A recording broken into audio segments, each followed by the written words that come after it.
இப்பதான் நம்ம சேனலுக்கு முதல் முறையா வரீங்கன்னா கீழே உள்ள சப்ஸ்கிரைப் பட்டனை அழுத்தி சப்ஸ்கிரைப் பண்ணிக்கோங்க.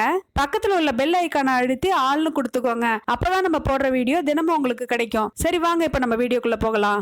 நண்பர்களே, இப்ப நம்ம பார்க்க போற கதை ரொம்பவே சுவாரஸ்யமா இருக்கும். சரி வாங்க கதைக்குள்ள போலாம்.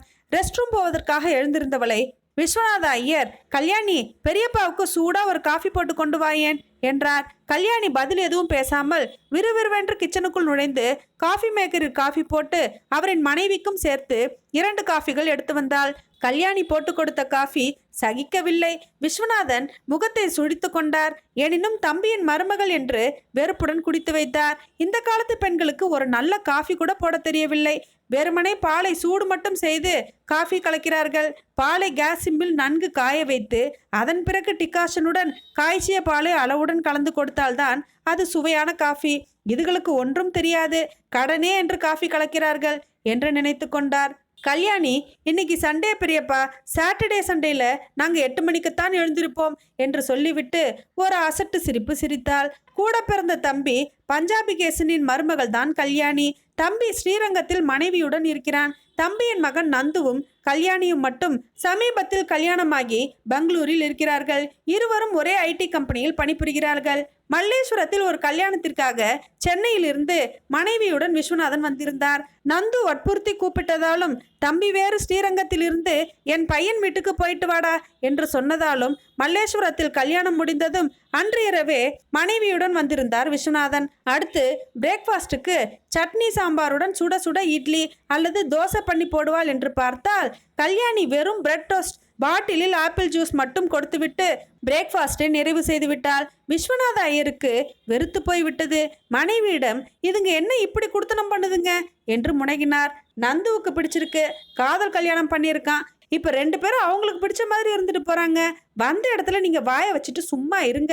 நமக்கு நாளைக்கு காலையில சென்னைக்கு ட்ரெயின் இருக்கு என்றாள் அவள். அன்று மதியம் கல்யாணி சமைக்க கூட இல்லை. மொபைலில் நுழைந்து ஆப்பிள் அவள் ஆர்டர் செய்து டெலிவரி செய்யப்பட்டதை 4 பேரும் பகிர்ந்து உண்டனர். விஸ்வநாதர் கடுப்பாகிவிட்டார். வீட்டிற்கு வந்த விருந்தினர்களுக்கு ஒரு சாம்பார் ரசம் கூட்டு வைத்து சமைக்க கூட துப்பில்லையா என்று வெதும்பினார். அன்று மாலை மறுபடியும் பாட்டிலில் உள்ள ஆப்பிள் ஜூஸ் தான். இரவில் ஹோட்டலுக்கு நந்து அவர்களை கூட்டி சென்றான். அவர்கள் சென்ற காரை கூட கல்யாணி தான் ஓட்டி வந்தாள். கல்யாணி சொல்வதற்கெல்லாம் நந்து ஆமாம் போட்டபடியே இருந்தான். ஏண்டா நந்து, உனக்கு கார் ஓட்ட தெரியாதா என்று கேட்டார் அவர். இன்னமும் கத்துக்கல பெரியப்பா. விஸ்வநாத ஐயர், பஞ்சுவின் பிள்ளை நந்து சரியான பொண்டாட்டிதாசன். நம்ம குடும்பத்துல இப்படி ஒரு அசமஞ்சம் என்று எண்ணி குமரினார். வீட்டிற்கு காரில் திரும்பி வரும்போது மனதை கட்டுப்படுத்த முடியாமல், ஏமா கல்யாணி, நீ வீட்டில் சமைக்கவே மாட்டியா என்று கேட்டார் அவர். கல்யாணி மிக இயல்பாக, ஆமாம் பெரியப்பா, சமைக்கவே மாட்டேன். அதற்கு 2 காரணங்கள். ஒன்று, எனக்கு சமைக்கவே தெரியாது. அதை இப்போதைக்கு கற்றுக்கொள்ள ஆசையோ அல்லது அவசியமோ எனக்கு கிடையாது. ஏனென்றால் நாங்கள் பிரேக்ஃபாஸ்ட் பிரெட் ஆம்லெட் மட்டும் சாப்பிட்டு விட்டு ஒரு ஜூஸ் குடித்து விட்டு சேர்ந்தே ஆஃபீஸுக்கு காரில் கிளம்பி விடுவோம். 10 மணி காஃபி டீயிலிருந்து இரவு உணவு வரை ஆஃபீஸ் கேன்டீனில் முடித்துக்கொண்டு இரவு 2 பேருமே சேர்ந்தே வீடு வந்து சேருவோம் என்றாள் அவள். நந்து கூறினான், சனி ஞாயிறுகளில் வேண்டிய உணவுகளை அவள் மொபைல் ஆப் மூலமாக வரவழைத்துக் கொள்வாள் பெரியப்பா என்று ஒத்துப்பாடினான். கல்யாணி பெருமையாக, சமையல் அறையை நான் யூஸ் பண்ணுவதே இல்லை.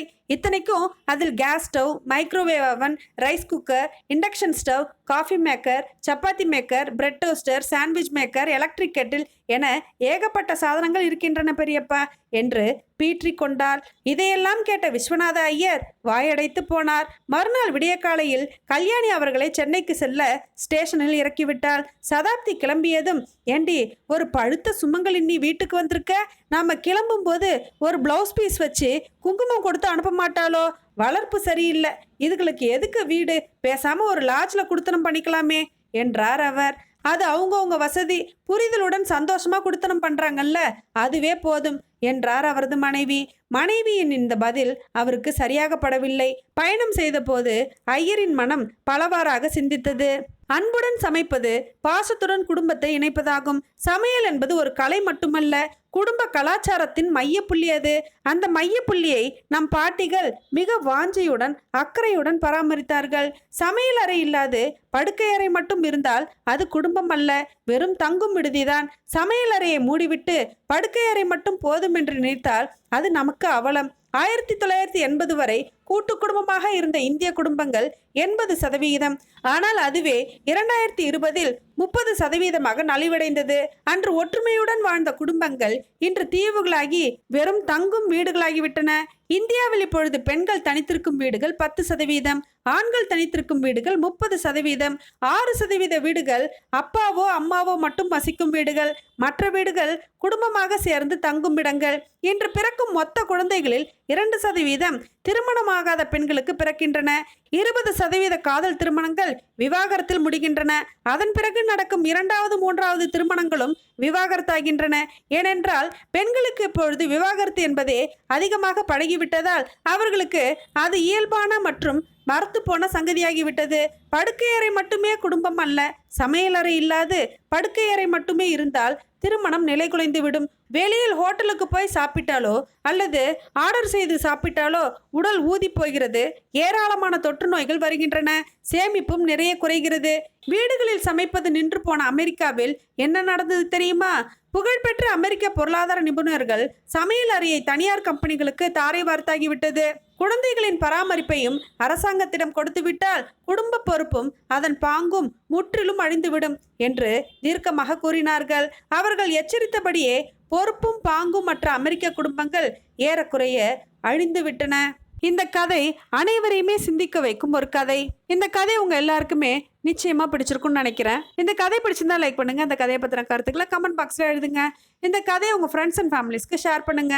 மேலும் இது போன்ற கதைகளை கேட்க நமது கதைகளின் ராணி சேனலை சப்ஸ்கிரைப் பண்ணிக்கோங்க. நன்றி, வணக்கம்.